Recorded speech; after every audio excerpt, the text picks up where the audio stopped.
जी,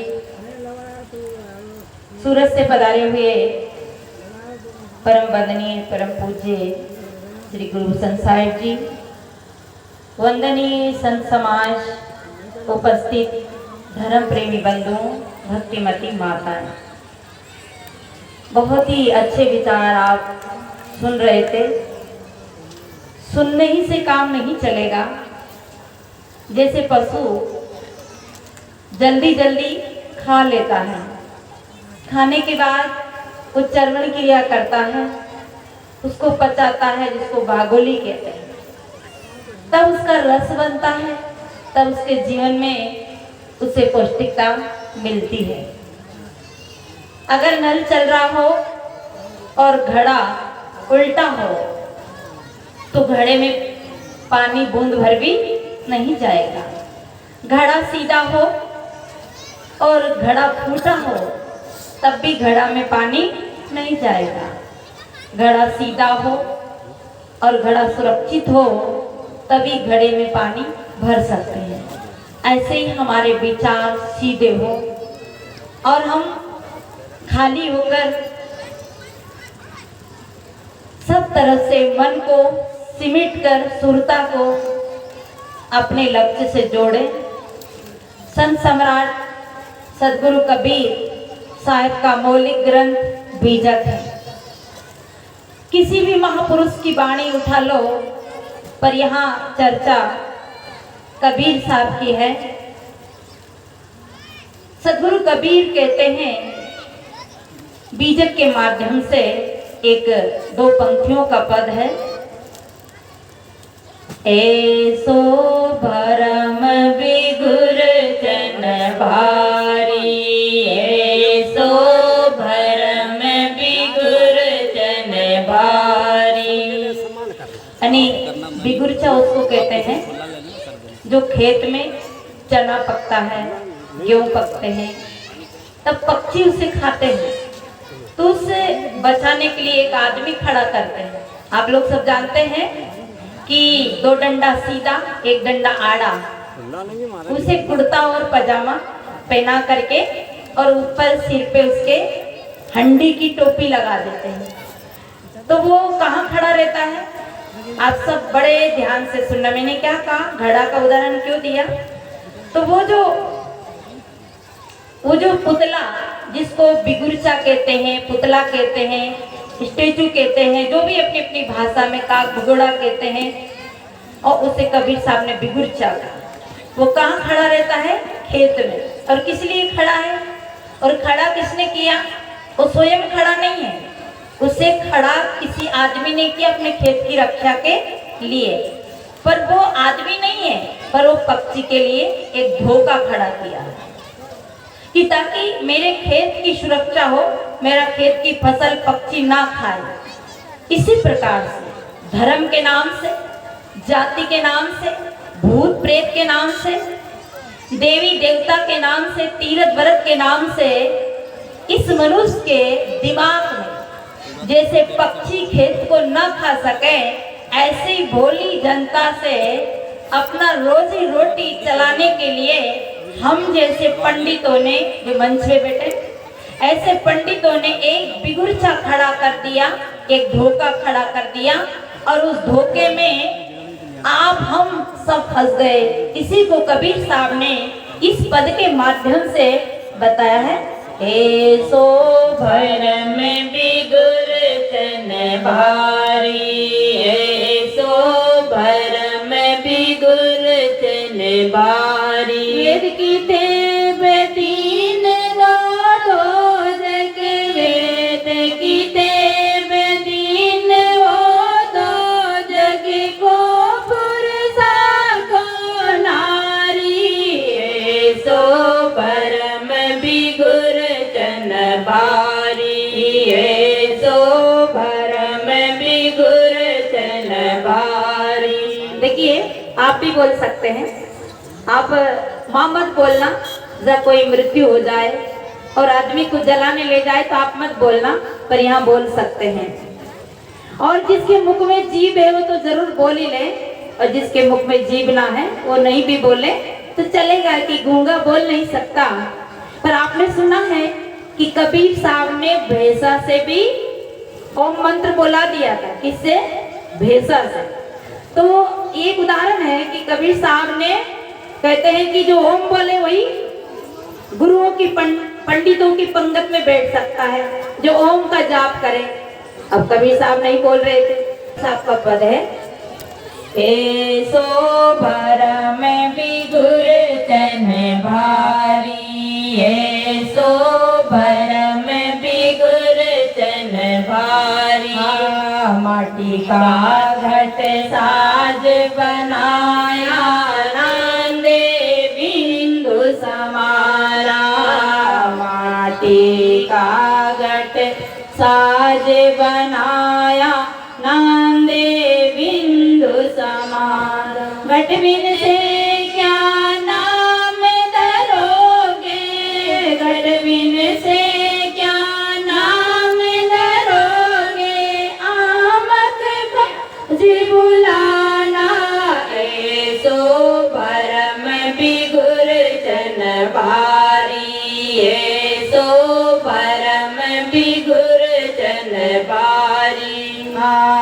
एक त्वचा हाड़ मल मूत्रा, एक रुधिर एक गोदा। एक त्वचा हाड़ मल मूत्रा, एक रुधिर एक गोदा।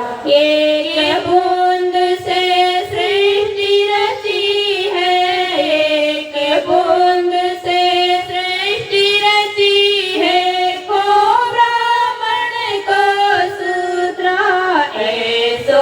भरम बिगुर जन भारी, ऐसो भरम बिगुर जन भारी। रजोगुण ब्रह्मा तमोगुण शंकर, सतोगुणी हरि होई। रजोगुण ब्रह्मा तमोगुण शंकर, सतोगुणी हरि होई। कहे कबीर राम रम रहियो, कहे कबीर राम रम रहियो। हिंदू तुर्क न कोई, ऐसो भरम बिगुर जन भारी, ऐसो भरम बिगुर जन भारी, ऐसो भरम बिगुर जन भारी। तो देखिए इस पद के माध्यम से सदगुरु क्या कहते हैं, ऐसो भरम बिगुर जन भारी। जैसे खेत में पुतला खड़ा कर दिया जाता है और उस पुतले को पक्षी सत्य मान लेते हैं, इसी प्रकार से हमारे मन मस्तिष्क में एक ऊपर कर्ता का बिगुरचा खड़ा कर दिया और हम सब उसके आधार पकड़ के चलने लगे।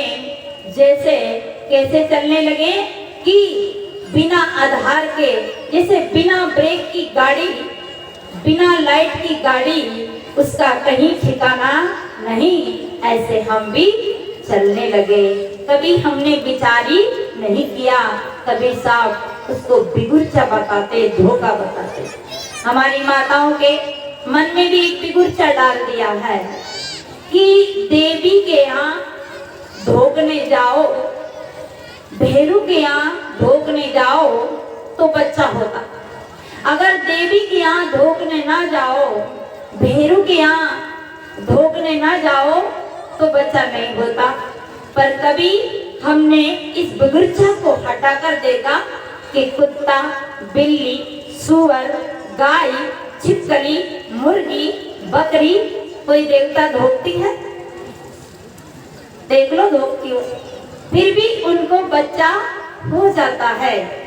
और जब देवता धुकवाने के बाद कभी बच्चा हो जाता है, कभी तुक लग जाती है, संयोग बन जाता है, बच्चा तो होना ही होना।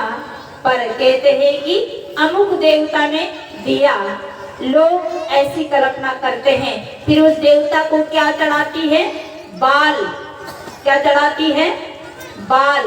और घर में अगर बाल आ जाए तो, अगर आपकी थाली में बाल आ जाए तो, हमारे भारत के लोग तो इतने अंधे हो गए कि द्रौपदी जैसे देवता को भी बाल चढ़ा के खुश करना चाहते हैं, और थाली में एक बाल आ जाए तो झगड़ा जरूर होता है, लड़ाई जरूर होती है।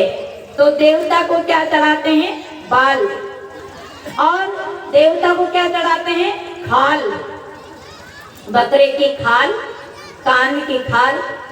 भगवान बुद्ध के जमाने में लोग बकरा चढ़ाने जा रहे, कौन सा राजा। बुद्ध ने कहा ये कहाँ ले जा रहे हैं? बोले यज्ञ करने के लिए ले जा रहे हैं, इन बकरों की बलि करेंगे और इनसे ये सभी देवता खुश हो जाएंगे और इन बकरों को स्वर्ग मिल जाएगा। बुद्ध ने कहा कि अरे भाई, मैं तो कब से ही स्वर्ग ढूंढ रहा हूँ, अगर ऐसा बलि करने से स्वर्ग मिलता है तो पहली बलि मेरी कर दो, और बलि करने से स्वर्ग मिलता है तो तुम्हारे माता पिता की बलि कर दो, तुम्हारे पुत्र की बलि कर दो। परंतु माता पिता की बलि नहीं करते, पुत्र की बलि नहीं करते। कबीर साहब ने कहा माटिक कर देवी देवा, काट काट जी देया जी, और जो तो साचा देवा तो खेत चरत क्यों लिया जी। अगर उसको लेना है तो खेत में चरते हुए ताजे मोटे बकरे को लेगा, वो ऐसे सड़े भूसे बकरे को थोड़ी लेगा, सस्ता बकरा को थोड़ी लेगा, अगर वो देवता खाने वाला है तो। इसलिए ये क्या है? बिगुर्चा है। हमारे दिमाग में बिगुर्चा डाल दिया गया है कि यहाँ तुम मन्नत करो तुम्हें आशीर्वाद मिलेगा।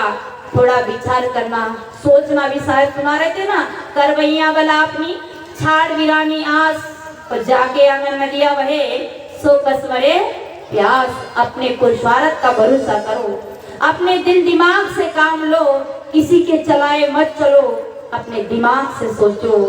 एक जगह बच्चे पढ़ रहे थे, एक कोई चेकअप आया, उसने बच्चे के दिमाग का परीक्षण करने के लिए पूछा, बच्चे बताओ आदमी और आदमी के बाद जानवर है ना, सबसे बड़ा कौन है?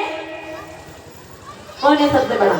आदमी नहीं, पर ऐसे तो कहते हैं कि बड़े भाग मानुष तन पावा, तो कहते हैं आदमी बड़ा, पर नहीं, आदमी से बड़ी मछली, और मछली से बड़ा हाथी, हाथी से बड़ा ऊंट, और ऊंट से बड़ा भैंस गाय, उससे छोटा आदमी। परंतु कहते हैं कि सबसे बड़ा दिमाग में बड़ा आदमी। क्यों बड़ा है दिमाग में? तो उसने कहा कि बताओ बच्चों, सबसे बड़ा कौन? आदमी बड़ा है कि बिल्ली चूहा बड़ा है? आप क्या बोलोगे? आपसे भी ये प्रश्न पूछ ले, क्या बोलेंगे? बिल्ली चूहा बड़ा है कि आदमी बड़ा है? बोलो, जोर से बोलो, मुझे सुना नहीं रही। आदमी बड़ा है। अच्छा, तो अब उसमें जो आप अच्छा बता दिए भाई, मुझे पता नहीं था कि आदमी बड़ा, क्योंकि मेरे तो चश्मा ही नहीं है, आपके तो चश्मा है। उन्होंने कहा आदमी बड़ा है, अच्छी बात है। तो एक बच्चा है ना, माउस, थोड़ा सा निराश खड़ा था, वो कुछ बोलना चाह रहा था, पर कई बच्चे क्या होता है, दब्बू होते, यानी दब्बू होते नहीं है, वो संस्कार दब्बू के डाले जाते हैं। आप वीर हो, आप महावीर हो, कवि में कवि हो, और ज्ञानी में ज्ञानी हो, और रवि में रवि हो, और सूर्य में सूर्य हो। इसलिए कबीर साहब ने कहा ना, सूर्य से ऊर्जा से लेको आपके ही सुआयो है। तो बच्चा खड़ा था, बच्चा धीरे से बोला कि आदमी बड़ा नहीं है, बिल्ली और चूहा बड़ा है। लोगों ने कहा कैसा पागल है, बिल्ली चूहा कैसे बड़ा? अरे कि बिल्ली चूहा इसलिए बड़ा है, आदमी जड़ को जड़ नहीं मान सकता, जड़ को जड़ नहीं जान सकता, चेतन को चेतन नहीं जान सकता, पर बिल्ली कभी भी प्लास्टिक के चूहे पे नहीं झपकती है। कभी भी बिल्ली प्लास्टिक के चूहे को बोलो खाती है? नहीं खाती है। चूहा कभी भी है जो प्लास्टिक के लड्डू नहीं खाते, फोटो तस्वीर में देखे हैं। पर आदमी जिंदगी भर किसकी पूजा करता है? प्लास्टिक की, मिट्टी की, पत्थर की, कांसा की, तांबा की। और देखिए, जब आदमी बीमार होता है तो उसे जिंदा डॉक्टर चाहिए। आप लोग मुर्दे डॉक्टर से तो इलाज नहीं कराते हो, फोटो तस्वीर के डॉक्टर से इलाज तो नहीं कराते हो। देख लेना, अगर आपको भोजन बनाना है तो जिंदा रसोईया चाहिए, अगर आपको बीमार हो तो जिंदा डॉक्टर चाहिए, अगर आपके बच्चे को पढ़ाना है तो फोटो तस्वीर के टीचर से पढ़वाते हो, फोटो तस्वीर में कोचिंग लगवाते हो। किसको? आपको जिंदा टीचर चाहिए। जिंदा डॉक्टर चाहिए, जिंदा मास्टर चाहिए। यहाँ 14 तारीख की शादी भी है हमारे साहब के भतीजे की, तो बताओ वो जिंदी दुल्हन आएगी कि फोटो वाली? बोलिए, जिंदी आएगी। शायद लगता है कि आप सब जिंदी दुल्हन से शादी किए, आप लोगों ने फोटो के दूल्हे से शादी तो नहीं की, मूर्ति की दूल्हे से शादी तो नहीं की। देख लेना चश्मा निकाल के, कभी हम झूठ भी बोल सकते हैं। अरे सबने जिंदे दूल्हे से शादी की। हमें सबके लिए जिंदा चाहिए, पर कल्याण के लिए मुर्दा चाहिए। इसलिए ये बिगुर्चा है, ये धोखा है। थोड़ी सी विचार करें, कहाँ कहाँ हम भूल जाते हैं। तो हमारी बहनें बहुत भरम में रहती, भाई लोग भी भरम में रहते हैं। जिंदा की पूजा नहीं करते, मुर्दे की पूजा करते, क्योंकि हमें उस जिंदे से हटा के जिंदा का ज्ञान नहीं दिया, हमें मुर्दा का ज्ञान दिया। और सदगुरु कबीर साहब जिंदा बोल देते, जिंदा बोल। अभी तक संसार के लोगों ने हमें मुर्दा बोल दिया है, पर सदगुरु कबीर, भगवान बुद्ध, ये महापुरुष हमें जिंदा का बोल देते हैं, जिंदा बोल। और आप जिंदा बोध को जब पालोगे तो आप मुर्दे के चक्कर में नहीं रहोगे। तो ऐसो भरम बिगुरचन भारी। एक हमारे धर्म के नाम से बिगुरचा खड़ा किया, एक भूत प्रेत के नाम से बिगुरचा खड़ा किया। हमारी बहनें बच्चे रोते हैं तो क्या कहती हैं कि सो जा बाबा, हवा आ गया, भूत आ गया। अरे कहीं पीपल के नीचे मत जाना, वह भूत बेटा। उनसे पूछो तुमने भूत देखा? कि हमने तो नहीं देखा, पर हमारी माँ बताती थी। माँ से पूछो, माँ तुमने भूत देखा? बोले मैंने तो नहीं देखा, पर मेरी नानी बताती थी। नानी से पूछो, दादी से पूछो, कोई पता नहीं। बात ना पता है, फिर भी बात पता पता में चल रही है, फिर भी बात में बात चल रही है, सत्य पता नहीं। जब हम छोटे छोटे थे, आंगन में सोते थे, तो आंगन में सोते थे तो हमारी दादी कहती थी, जब हवाई जहाज निकले, एरोप्लेन निकले, तो उसकी आवाज बहुत भारी होती थी और उसकी लाइट चमकती थी। कभी हमारी दादी ने नहीं देखा कि यंत्र ऊपर आकाश में उड़ते हैं।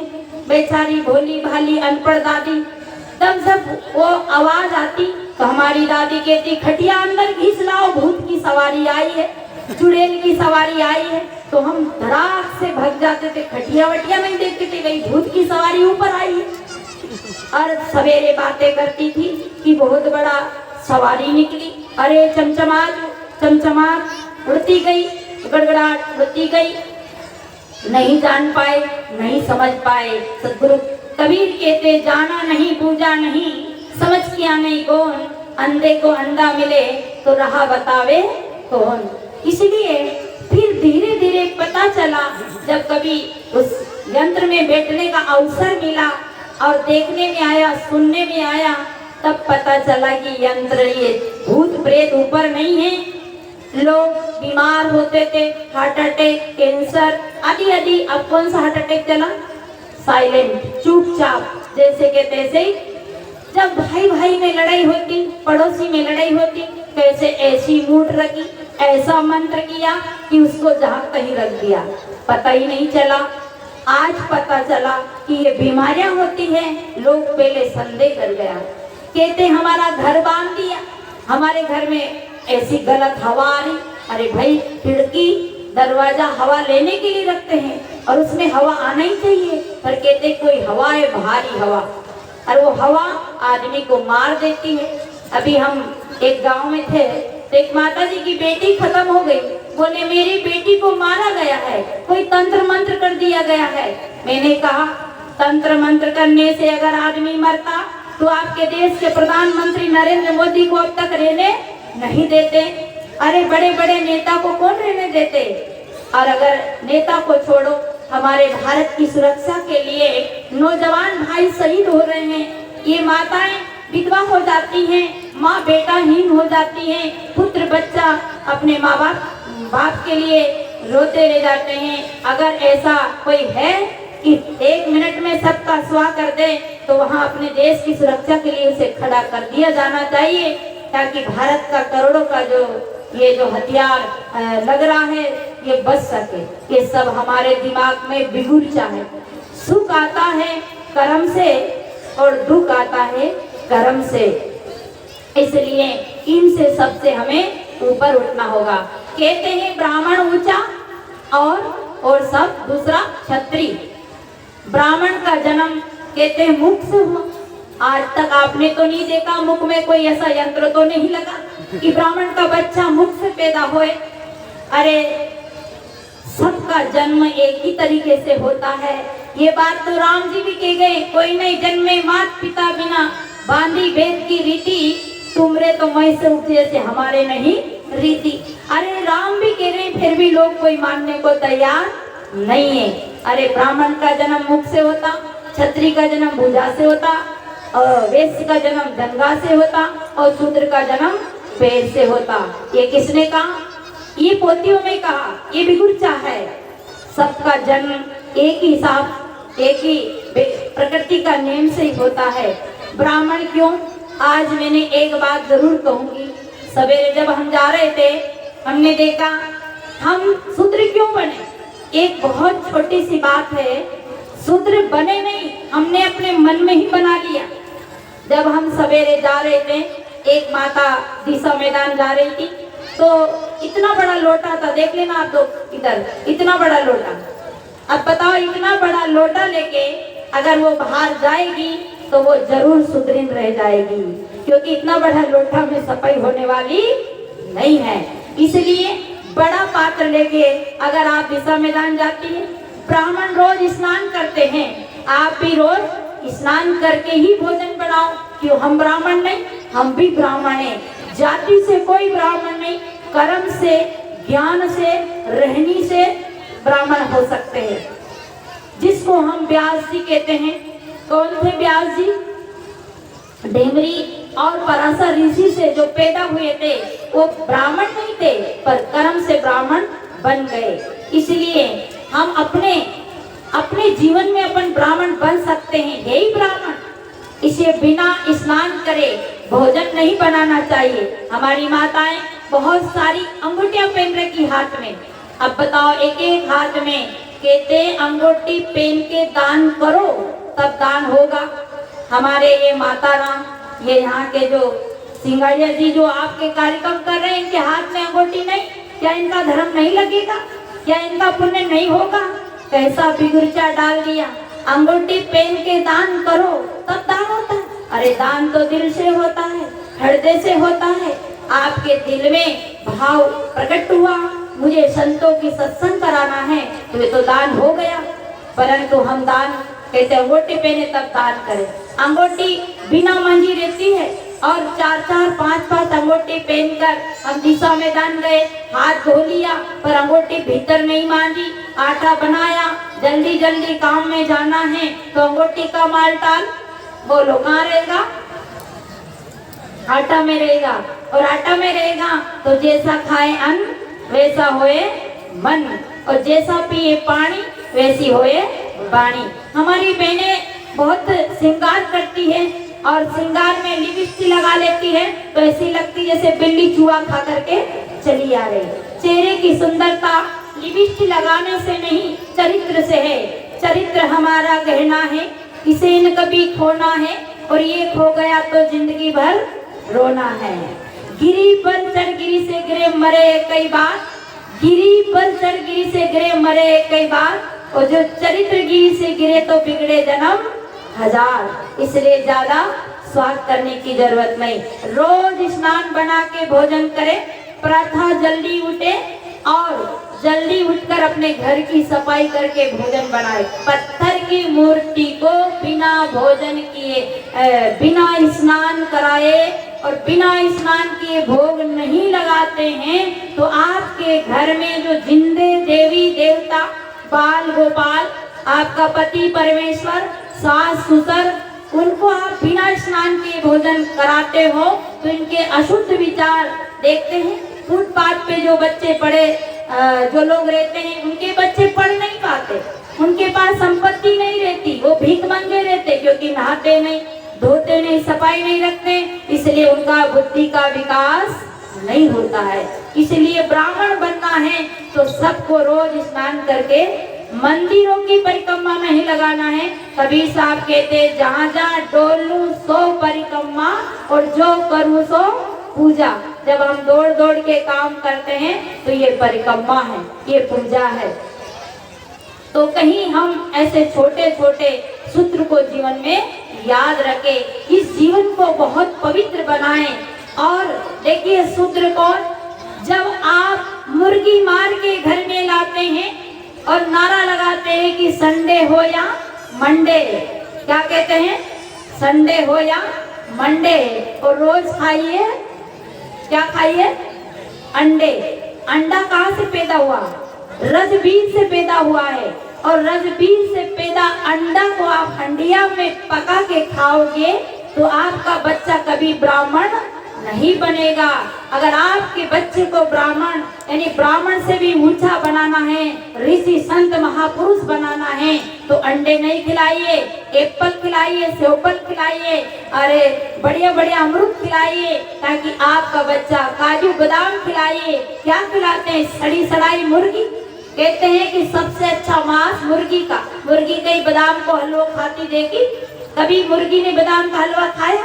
जिस मुर्गी को मारकर घर में लाते हैं पकाते, आदमी मर जाता है तो सूतक मनाते हैं कि घर में सूतक आ गए, 13 दिन तक शुद्धिकरण का ढोंग ढकोसला करते हैं और एक मुर्दा खरीद के लाते हैं। इसे कबीर साहब को कहना पड़ा कि संतो मानुष तन बोराना, एक बकरी का बच्चा लावे ताए खिलावे दाना, शीश काट धरनी धर देवे फिर मांगे बरदाना, घर में तो मानव मरियो ताए देख गिनाना, और बाहर से जार फूक कोयला कर डारे ओगट घाट नहाना, बाहर से एक मुर्दा लाए लून तेल घिसाना, ता मुर्दे की बनी रसोई घर भर कर पकाना। एक मुर्दा पकाते हैं तो विशेषता गाते हैं, एक मुर्दा के लिए सूतक हो जाते हैं। इसलिए अगर आप मुर्दा पका के खाते हो तो हम शूद्र हैं। अगर आप ब्राह्मण बनना है तो पहली प्रतिज्ञा करें कि कभी भी मुर्दा, कुछ हाथ करो कि आज के बाद कोई मुर्दा पकाएंगे, कोई नहीं करेंगे, यही तो मामला है। आज के बाद हम अपने बच्चे को मुर्दा नहीं खिलाएंगे। मुर्दा जो है ना कब्रिस्तान में गाड़े जाते हैं, मुर्दा शमशान में जलाए जाते हैं, मुर्दा अपने अंदर नहीं गाड़े जाते हैं। अपने अंदर अगर हमने मुर्दा गाड़ लिया, जला लिया तो जिंदा ही सूतक घर में आ गया, फिर हम कभी भी ब्राह्मण नहीं बन सकते। इसलिए ये सत्संग से आज संकल्प करके जाना कि हम कभी मुर्दा नहीं तो खरीद के लाएंगे, नहीं बच्चों को खिलाएंगे, नहीं पकाएंगे। हम पवित्र आत्मा बनेंगे, शुद्ध आत्मा बनेंगे, अहिंसा धर्म का पालन करेंगे। भगवान बुद्ध ने पंचशील में यही तो बताया, चोरी, हिंसा, बेविचार, दुर्व्यसन का त्याग और सत्य भाषण, यही तो बताया है। और ये पंचशील की शिक्षा हर एक बच्चे को माँ को देना चाहिए। इसलिए हम शूद्र ना बने। दूसरा शूद्र हम कब बनते हैं, जब क्रोध आता है। आप लोग को क्रोध आता है कि नहीं आता है, जरूर आता है। जब क्रोध आए, लोभ आवे, मोह आवे तो समझना कि सूतक आ गए, शूद्र बन गए। क्रोध हमारे मन मस्तिष्क को अशुद्ध कर देता है, अपवित्र कर देता है, वाणी को दूषित कर देता है, काम हमारी आंख को दूषित कर देता है। इसलिए लोभ हमारे विचारों को दूषित करता है और क्रोध हमारे सर्वत्र को दूषित कर देता है। इसे क्रोध आ जाए तो समझना कि हम शूद्र हैं। तो सज्जनों, बातें तो बहुत है, इसलिए हम शूद्र ना बने, हम पवित्र बने, उत्तम बने। अगर पत्नी को क्रोध आए तो पति देव को देख लेना चाहिए कि जैसे कि खतरे के निशान आ रहे। पत्नी की आंखें लाल हो तो समझ लो कि खतरे के निशान है। अगर पति की आंखें लाल हो तो बहनें समझ लो कि अभी पटरी क्लियर नहीं है।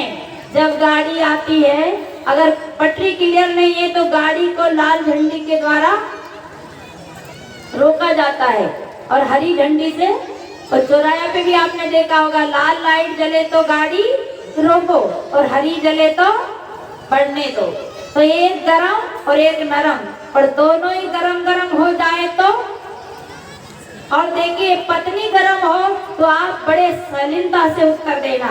एक पत्नी अपने पति को बोली कि गंडक, गंडक माने कुत्ता, तो पत्नी पत्नी ने कहा कुत्ता, तो पत्नी उसने उसकी भाषा में कहा कि गंडक कहेगा।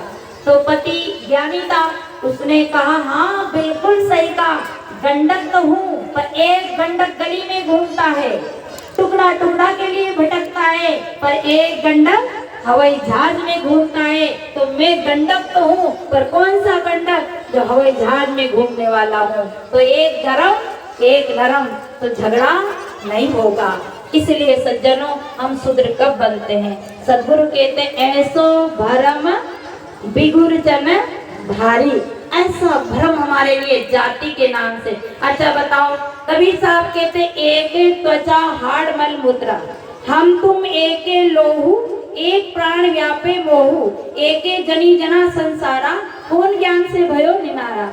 हमारे में और तुम्हारे में एक ही खून, एक ही हवा पानी, ये प्रकृति कभी भूल नहीं करती। कि शूद्र का खेत है, इसमें पानी नहीं बरसाऊं, ये जो धूप सूर्य निकल रहा है कि ये शूद्र है, इनको मैं प्रकाश ना दूं। प्रकृति ने कभी भेद नहीं किया, आदमी ने भेद किया। मैं एक जगह कोटा राजस्थान में थी, एक भैया मिले, बोले महाराज आप कौन दूध हो, यानी कौन जात हो।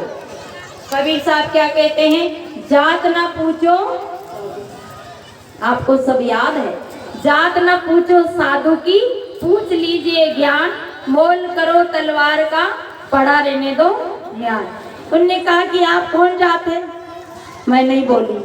उसने कहा, मैं थोड़ी देर नहीं बोली, मैं जान तो गई पर जान के अनजान हो गई कि आप कौन जात है।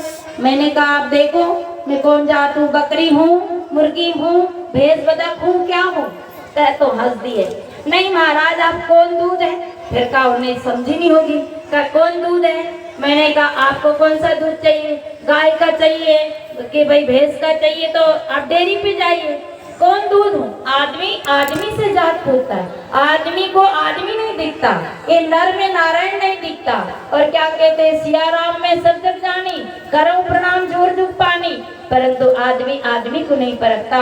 इसे कबीर साहब को कहना पड़ा, पांडे बूझ पियो तुम पानी, जय मंडिया के घर में बेटे तामे सृष्टि समाई, 56 कोटि आलम भीजे मुझन से 88, पेक पेक पैगंबर गाड़े सो सब सरयो माटी, मच कर घरियाल बियाने रुदिन निगर भरिया, नदिया नीगर भाई आवे पासु मानो सब सरिया, हाड़ झरी झरी दूध गली गली, दूध कहाँ से आया, सोले पांडे जीवन बेटे मटिया दूध लगाया। भैंस का दूध खाते हैं, खाते कि नहीं खाते। भैंस कौन जात की, भैंस कोई ब्राह्मण जात की, गाय कौन जात की, उसका दूध भगवान के भोग लगाते हैं और आदमी से जात पूछते हैं। इसलिए हम अपने आप को देखें कि हम मनुष्य है कि क्या हम शूद्र है, हम मनुष्य है, क्योंकि 5 तत्व का पुतला मान धरिया नाम, एक कला के भीतर विकल हो सब हाँ।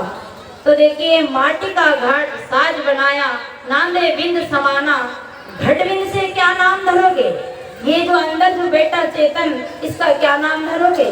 कहते ये स्त्री ये पुरुष, एक भेदभाव से तो हम कह सकते हैं, पर किसी के शरीर से जब जीव आत्मा निकल जाती है तो ये नहीं कहते हैं कि जीवी निकल गई, कोई कहते हैं, कोई नहीं कहते, सबके अंदर वही आत्म तत्व है। इसलिए साहेब कहते ऐसो भरम बिगुरचन भारी, वेद किते दीनो दोजक, को पुरुषा को नारी। एक वेद बन गया और एक किताब बन गया। हिंदू कहते हैं कि यज्ञ करे तो बारिश होती, देवता पूजे आषाढ़ के महीने में बकरा चढ़ाए तब देवता खुश होते, पर मुसलमान तो यज्ञ नहीं करते, वो तो अपने देवता नहीं पूजते हैं। तो हमारा भगवान कितना भोला है कि मुसलमान का भला करता जाता है। अरे धर्म करे हिंदू तो भला करे मुसलमान का, ये तो भगवान के घर अन्याय है। विचार करिए, सोचिए, अरे ये दोनों धोखा खड़ा कर दिया, ना हिंदू ना मुसलमान ना ब्राह्मण ना क्षत्रिय, हम सब मनुष्य, तुम हरि तुम ठाकुर, तुम ही हरि के दास। ये बात तो कबीर साहब ने ही समझाया है। इसलिए एक ही त्वचा हाड़ मल मूत्रा, एक रुधिर भुदा, एक गुण से सृष्टि रची, को ब्राह्मण को शूद्रा, रजोगुण ब्रह्मा तमोगुण शंकर, सतोगुण हरि होई, कहे कबीर राम रम रहिए, हिंदू दुर्ग ना कोई। अब लोग राम में रमते नहीं। क्या रमते हैं? निंदा में रमते, चुगली में रमते, गाली और झूठ में रमते। अगर दो जने मिल जाए 4 घंटा कैसे निकल जाए पता ना चले, पर ये 4 घंटा की सत्संग भारी पड़ जाती है, क्योंकि यहाँ राम में रमने की बात कहते हैं। हम सब काम छोड़ के राम में रमे। राम बाहर नहीं, राम तो आपके भीतर है। कबीर साहब कहते हैं, मोह को कहाँ ढूंढे बंदे, मैं तो तेरे पास में, न काशी न कैलाश में, न व्रत न उपास में। लोग सोचते हैं कि व्रत करके भगवान को पालूं। अरे व्रत है बुरा कर्म का त्याग, कि गाली ना दे, झूठ ना बोले, चोरी ना करे, ये जो बुरे कर्म का संकल्प ही व्रत है। और व्रत करते हैं और व्रत करके भगवान को पाना चाहते हैं। क्या हमारा भगवान इतना कसाई है कि हमें तड़पावे, ठंडी में ठंडे मारे, नंगे पैर चलावे? अभी आप कल जुलूस में नहीं देख रहे थे, लेट लेट के लोग जा रहे थे। अरे भगवान ऐसा नहीं है जिसको आप ऐसी तपस्या करके पा सकते हैं। शरीर को सताना पाप है और शरीर को सजाना भी पाप है। शरीर को सताओगे तो अपने आप को कष्ट मिलेगा, और शरीर को सजाओगे तो दूसरे का मन दूषित होगा।